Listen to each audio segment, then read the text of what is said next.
our champion, Eric Rill. So when we get a chance, we're going to bring it right over there. I'm Adrian Sullivan here with Ben Hayes. All right, thanks. And we'll see you over there in just a moment.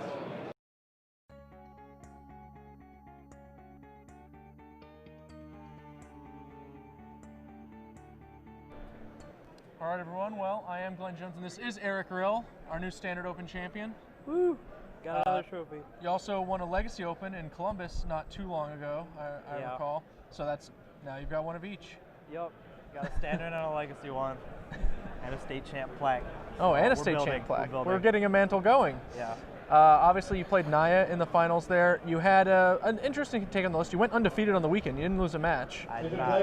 Although it definitely looked like you were about to lose one in Game 2 of the finals. Very close. Yeah. I'm curious, what turn did you actually think you might win? Was it the one where you drew the first Centaur healer? The one where you drew the Resto Angel? I didn't even think about winning for a while there. For a while? It was just like keeping me barely alive. For me, it was the Huntmaster.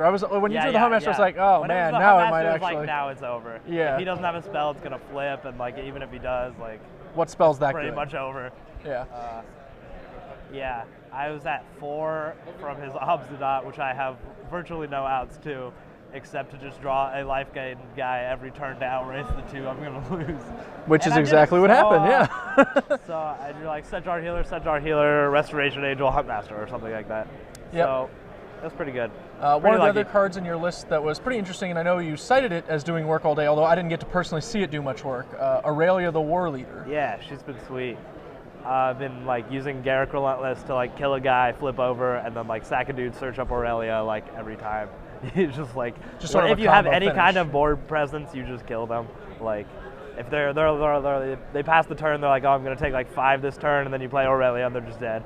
Yep. I imagine there are plenty of board states. It's almost like a 6-mana Crater Hoof Behemoth. Just completely changes the math. And it dodges a lot of the like solid removal in the format, like Abrupt Decay and Ultimate Price and Searing Spear and stuff like that. Yeah. Only like Orzhov Charm, which a couple people were playing, deals with it, and like I don't know. That's about it. Yeah, Orzhov Charm's catching on. I think we'll see more of that in Devour coming Flesh weeks. if it's like your only guy. People have played that more too.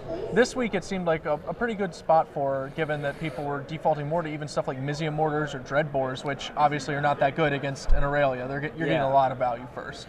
In like the Naya versus Jund matchup, they have all this removal that isn't very good against you because your creatures are like Huntmaster of the Fells, Thragtusk, like Restoration Angel, hopefully blinking anything. Like you're getting value out of all your guys, so them spending removal spells are just like 2 for 1 themselves. Sure. And that happens so often. Playing against Jund, they're just like, I gotta like kill your Huntmaster and then Liliana sack your wolf, and then you're like Thragtusk, and you're like, gotta spend 2 removal spells on that one.